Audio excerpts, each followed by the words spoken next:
Okay. You're being a Z right now. So, our market for pizza. Yay, food day. Okay. Our equilibrium without a tax. It's $10 a pizza. We're going to sell $500 worth of pizza at that point. Okay. Now we have a tax that we're going to put on buyers. $1.50 per pizza. Okay, $1.50 per pizza. We could afford it. So that raises, that adds on to the market price, okay? In order to get buyers to buy the same quantity as they were buying at the market price of $10 a pizza, at the new price of $11.50 per pizza, the price would have to fall to $8.50, right? So that the new price with tax is still $10. So, if the price falls $1.50 a pizza, we maintain equilibrium with the tax. Likelihood of that happening? Zilch. Not going to take a loss. Right, the sellers are not going to take a loss. Pizza Hut, Casey's, Godfather's not taking the L. Okay? So what happens is the tax on buyers forces the demand curve down by the amount of the tax. So you figure out how much the tax is, move that down to that level of price, but on the equilibrium quantity line. So you find that price, you intersect it with the equilibrium quantity line, and that determines where your new demand curve goes. Do you follow that? Yes. In the past, this has been exceptionally confusing for students. You don't just throw demand out here anywhere. You find your equilibrium quantity line, you go down that line to the level of the price, deduct the price from the equilibrium so that you can figure out where you would be to stay at that quantity, and there's your new demand curve.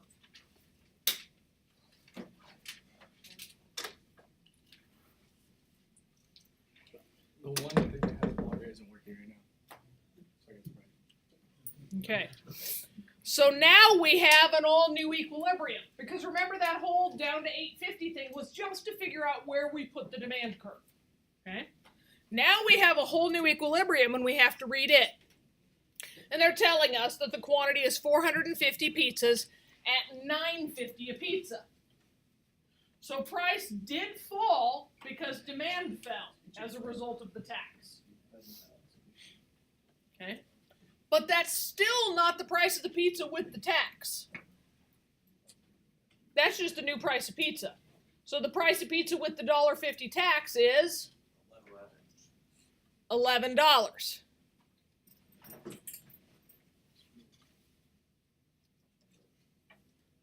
So the difference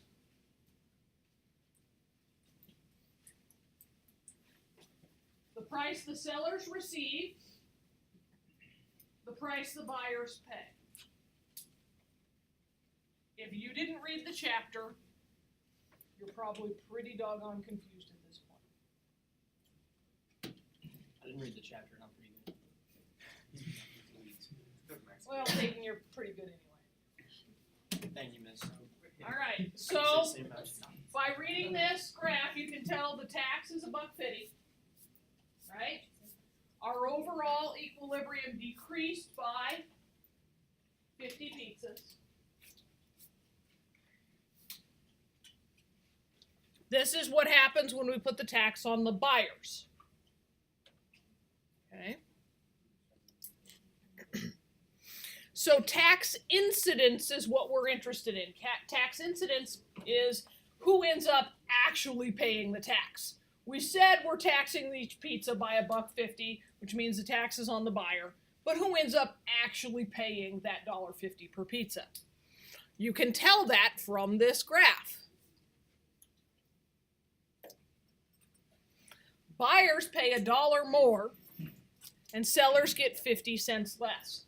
So the greater tax incidence falls on the buyer by $1 per pizza, and the sellers pay or lose 50 cents of that.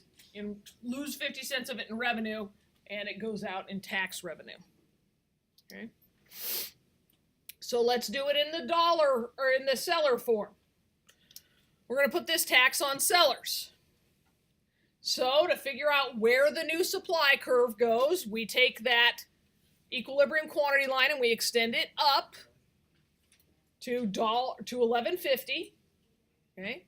And at that point, that's where we're going to draw our supply curve parallel to the earlier one. Okay. Of course, supply is going to decrease. Right? Okay. So then our new equilibrium is still 450 pizzas because the price change was still the same, whether you're changing demand or you're changing supply. Okay.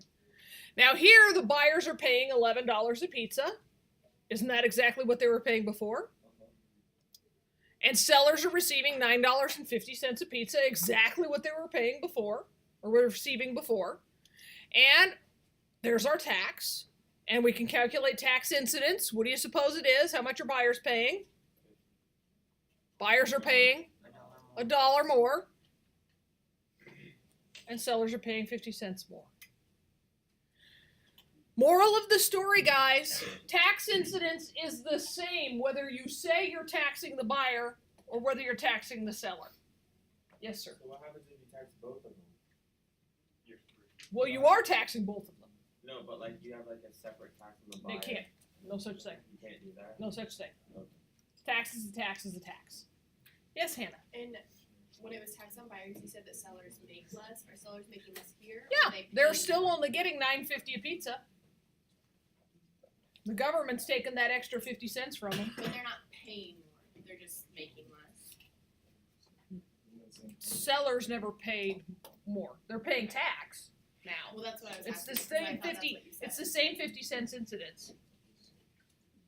Andrew, Would a seller in Iowa get more than a seller in Nebraska because the tax is different there, or is it a set tax? Like is this just in our pizza scenario, or was it like in real life? no? You don't.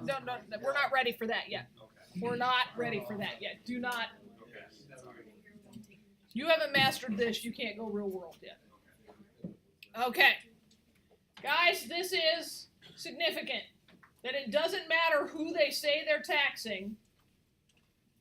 Tax incidence falls out whether they say they're taxing the seller or whether they say they're taxing the buyer. Okay. Now, just because in this scenario the buyer ended up paying more of the tax does not mean that is always the case. Elasticity plays into this. There's a reason that we didn't do this immediately after we did supply and demand. It matters whether the demand is more or less elastic or whether the supply is more or less elastic in terms of who ends up bearing the greater tax incidence. It's never just that simple. Not anymore. Your lives are now complicated. All right.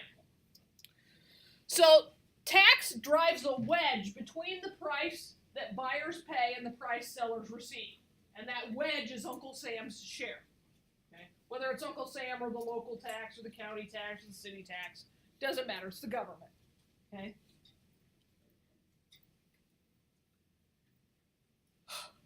Guess what? Practice time. You had a whole weekend to get this read and start the practice problem, so this should be real easy because I know you all did that this weekend. Okay. Government imposes a tax on buyers at $30 a room. Figure it out.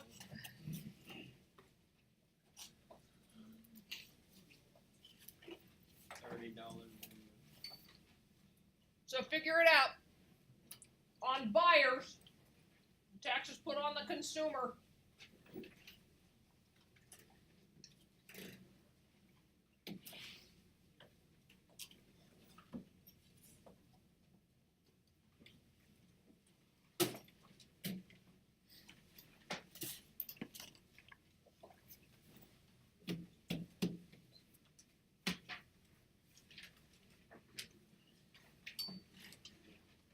Do I just have to make up the,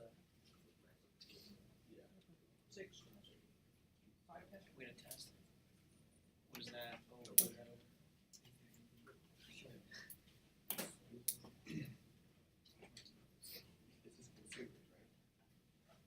Tax on buyers. Peyton, Andrew, Wes, still need you to do the chapter 5 quiz. Gotta get that done so I can get it back to people. Dayton, you're good. I'm good. Oh, I think I might have taken that. And now I should have turned in my, was last week, what was the letters for last week's tournament? No, that is. I'll give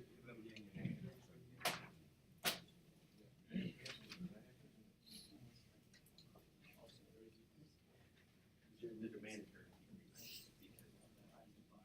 Well, I mean, it wouldn't matter in the long run. But this Do it one- on buyers, I know. just for practice purpose.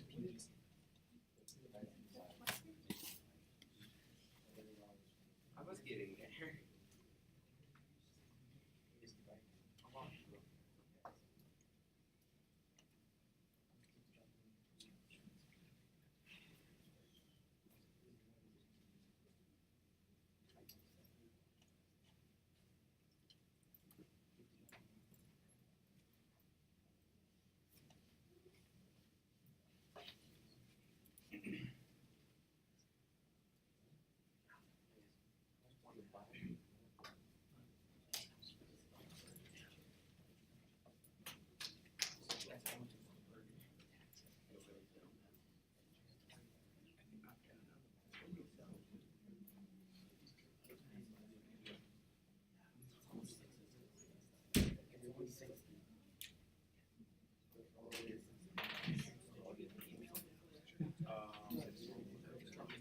Yeah.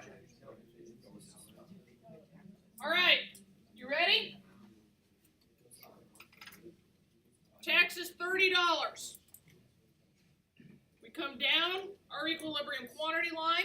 Equilibrium price was $100. To maintain that quantity, we need the equilibrium price to come down to $70. So that gives us the point through which we draw our new demand curve. That's not parallel. That's parallel, right? Yeah, it's a one half rise So there's your new demand curve. Demand decreased because the tax is imposed on consumers. How many of you got that far?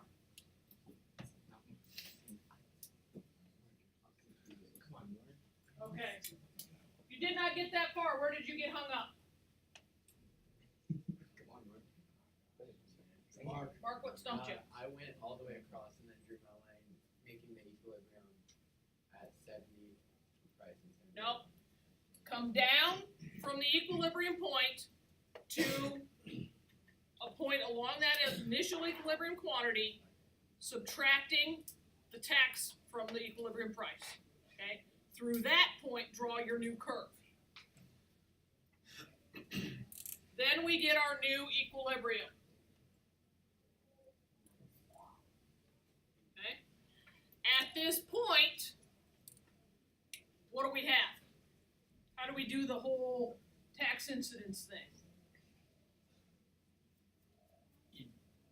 Well, we know that the initial price was 100. The new price is 80. The new equilibrium is 80. Don't you have to mark that the action paying 110?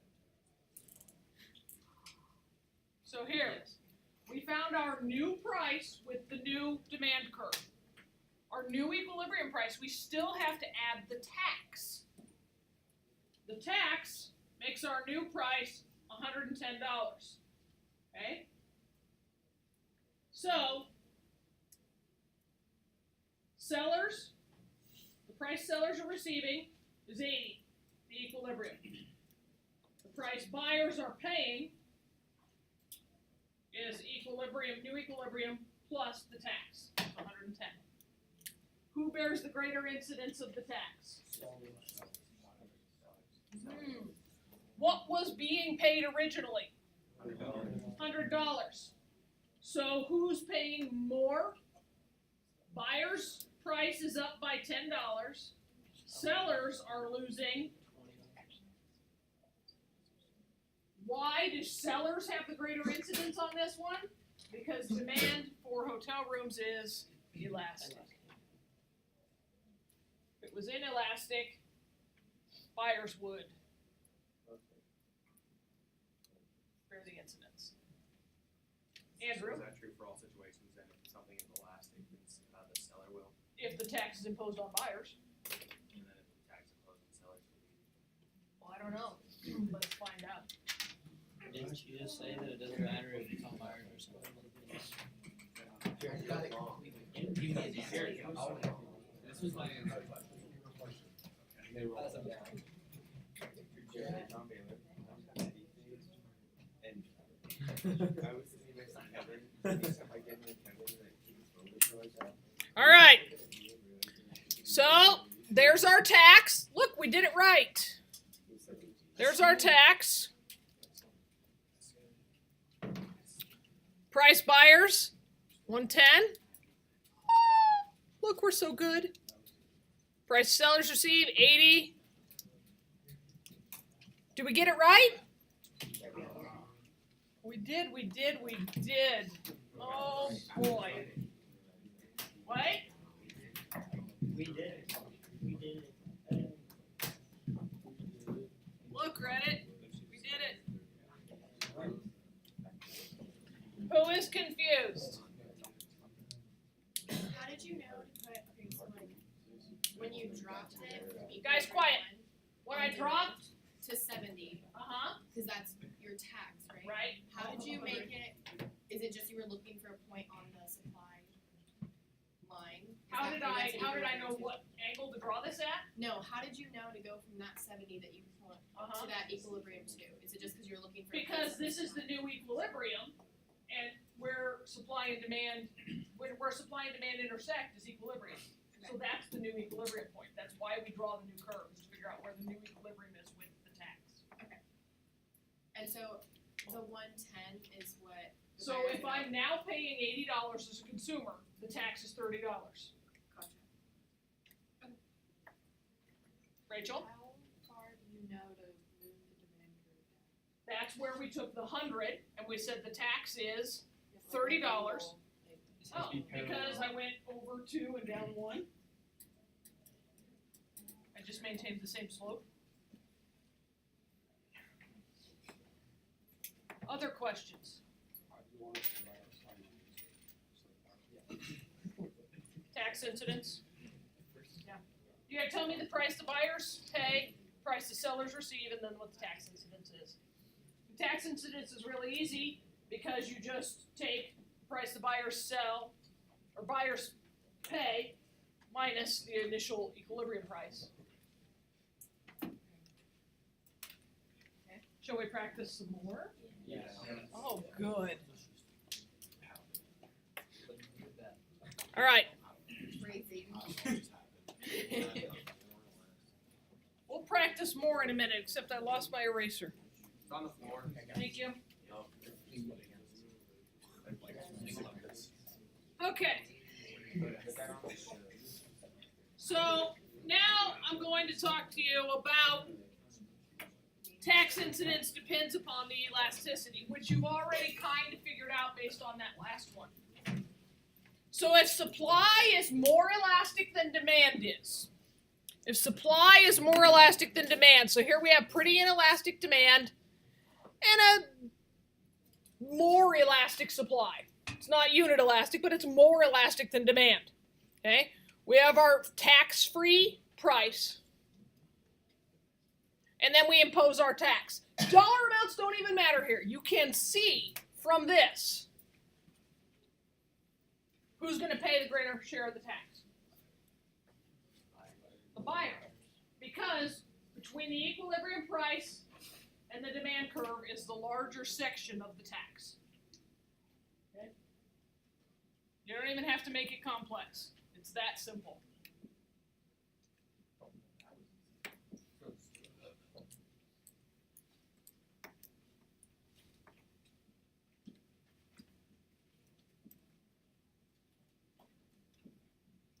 So it's going to matter when you draw your practice graphs that you pay attention to how elastic you draw your curves. It's going to matter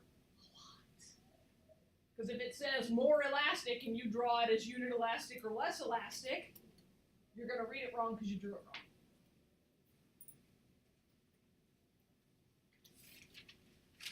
Okay.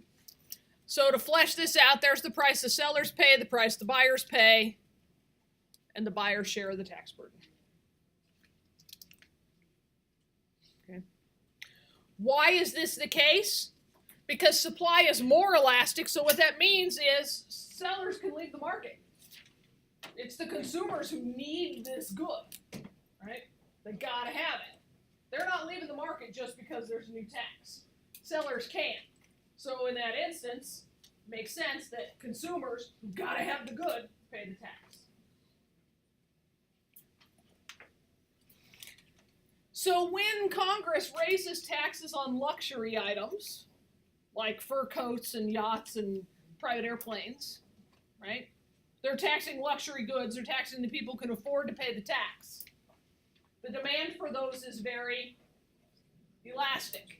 And the suppliers of those, that's their business, their supply is relatively inelastic. You can only build so many yachts in a year. You can only build so many planes in a year. You can only kill so many mink in a year, right?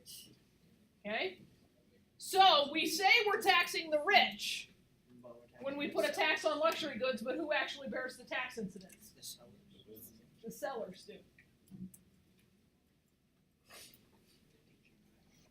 And then when the sellers suffer that decreased revenue, who do they lay off? Wait, why does Their it say, employees. why does it say it's easier for buyers to leave the market than sellers? Because buyers have a more, or sellers have a more elastic supply curve. They can come or go.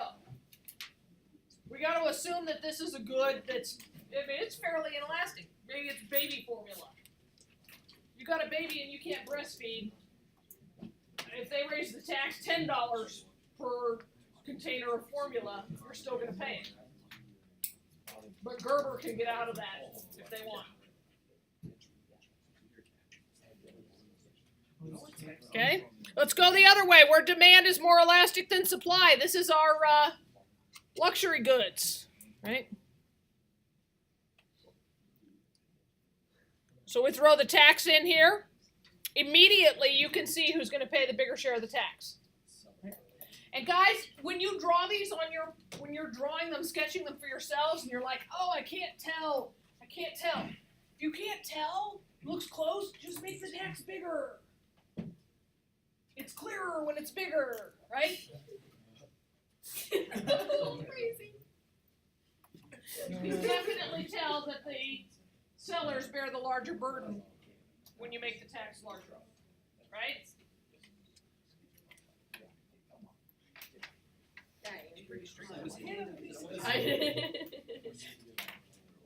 I didn't think it was inappropriate until Andrew laughed. It wasn't inappropriate. I'm sorry, Miss Helen, we have a childish class. Yes, we do. Honestly, Okay. childish tag.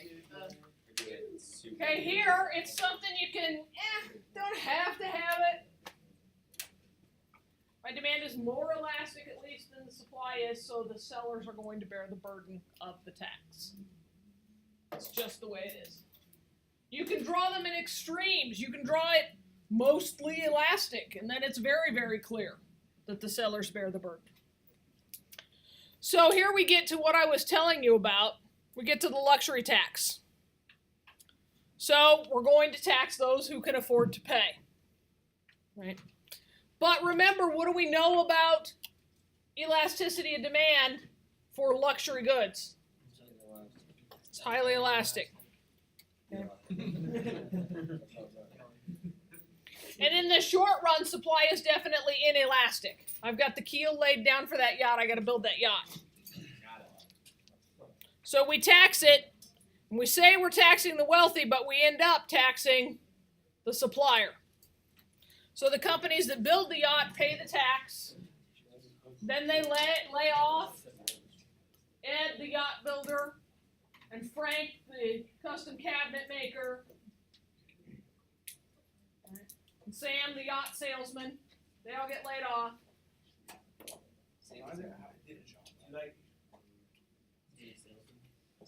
Why do they keep Why does Congress not understand economics? You would think they would Does go it to. have to draw 2 lines? You would think in order to become. It's Congress, not, you'd have to, like, Gavin, it is not necessarily that Congress doesn't understand economics. We don't know whether Congress understands economics, but who do we know doesn't understand The economics? people. The voters. And so if your congressman stands up and says, we are going to make the rich pay for this program, and we're going to do so by taxing those luxury goods, those goods that they got and you don't got none of. Like their airplanes and their sports cars and their yachts and stuff. We're going to make them pay more for that. It makes you, the voter, feel good because you're taking it out of the rich guy's hide. And since you don't understand economics, Joe Boda, you're okay with that. Why don't we? Congress probably pretty well understands the tax implications of that tax. So they're just telling it to gain voters, because you have to tell them what they want to hear. Wow. No I matter love how the you fact that we're tax, so worried about. no matter how you tax the luxury good, it still is on the seller, isn't it? I wish that like Yvonne, if you had like you was required There's to. no way to Like, tax. I don't even know science to learn how to. Yes, Dayton has just drawn the conclusion that there is no way to effectively tax any luxury good. So how do you effectively tax the wealthy? Tax their income. Yeah. Because their income is in the more they make, and they start lying about making and. Practice time! We're excited. What are you excited about? Practice time. All right. So before 2011, employers and employees paid equally their share of the Social Security tax. Each group paid 6.2% of the Social Security tax. Total tax burden was 12.4%. Okay? Tax Relief Act of 2010. We're going to fix the economy. This is Obama relief. We're in recession. We got to fix this. How do we increase the circular flow? We leave more money in the consumer's pockets so that they spend more money, so that businesses can sell more goods, so they can hire more people, so they can make more money, so that they can spend more money. Okay? So, we change it. For 1 year only, we change it. The employer is going to pay 6.2%. The employee is going to pay 4.2%. We're bringing less money into Social Security because that's what Social Security needs, but that's a separate issue. Okay? All right. So, Joe Voter, your income just went up by 2%, right? Oh yeah. So, econ students, did your income just go up by 2%? No. Let's prove it.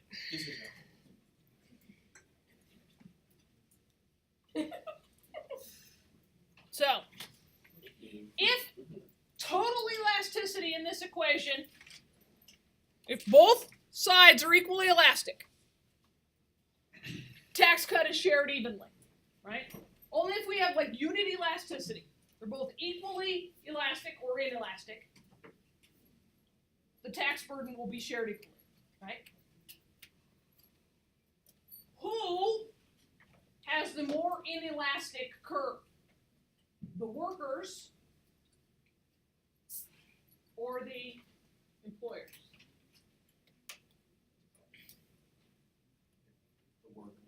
Workers. Yeah. If you lose that job, you're losing your house. You're losing your car. So you'll Right. work You no can matter get what, even if Right. it increases or Now, decreases. Are workers the suppliers or the demanders? Suppliers. We supply the labor. Okay? So workers have a fairly inelastic curve. Okay? Employers, depends upon the industry, but let's just do employers in general, more elastic, right? They can always afford to lay off a few folks.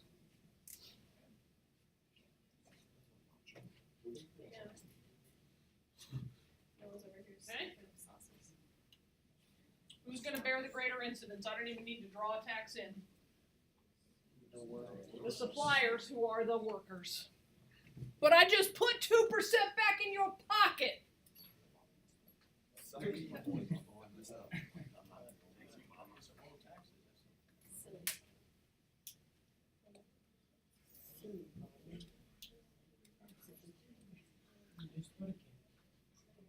But wait a minute. Wait.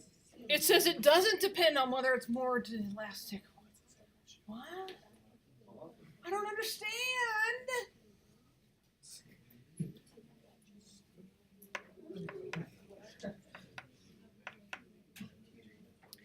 Here's the issue.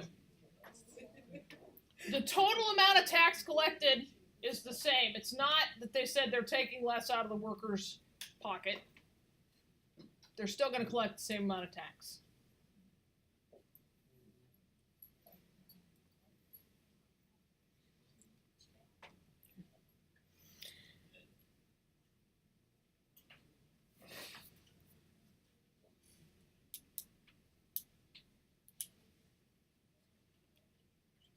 It's about the elasticity of the demand, not the elasticity of the supply.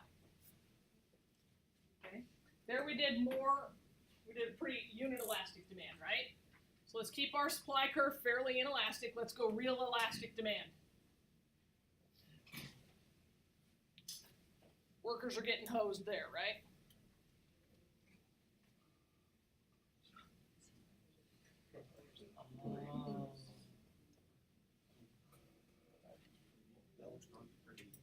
Well, because they're both about equally inelastic.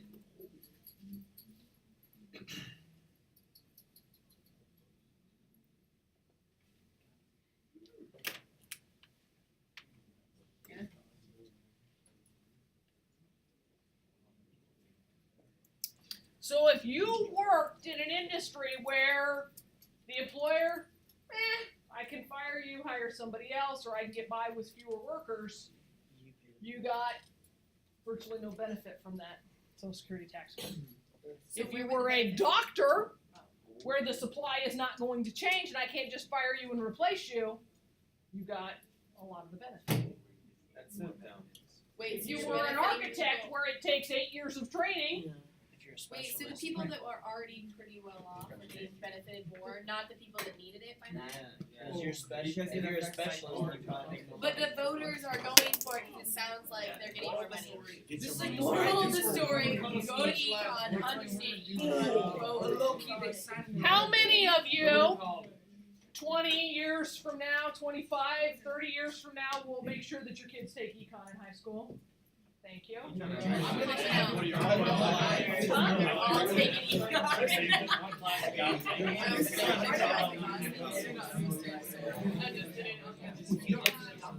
Do you remember at the beginning of the year when I said this class could make you smarter than everybody else?